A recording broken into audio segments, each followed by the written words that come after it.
आता बातमी आहे दुबई एअर शो दरम्यानची, कारण दुबई एअर शो मध्ये भारतीय लढाऊ विमान तेजस दुर्घटनाग्रस्त झालं। शुक्रवारी दुपारी 2:10 झालेल्या या दुर्घटनेमध्ये 30 वर्षीय विंग कमांडर नमांश सियाल हे शहीद झाले। हिमाचल प्रदेशातील कांगडा इथले ते रहिवासी होते। नमांश सियाल दुबईमध्ये सुरू असलेल्या हवाई प्रदर्शनादरम्यान तेजस विमान अचानक नियंत्रण गमावल्यामुळे खाली कोसळलं आणि या दुर्घटनेनंतर विमानाला आग लागली। भारतीय हवाई दलाने या घटनेची पुष्टी करत चौकशीचे आदेशही दिले।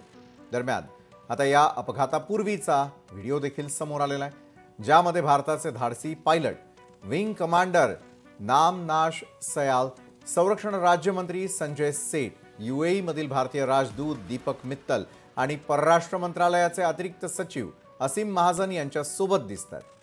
दुबई एअर शो मध्ये झालेला हा दुसरा अपघात असून गेल्या वर्षी राजस्थानच्या जैसलमेर मध्ये देखील तेजस विमानाचा अपघात झालेला होता, मात्र त्यावेळी पायलट सुरक्षित होता।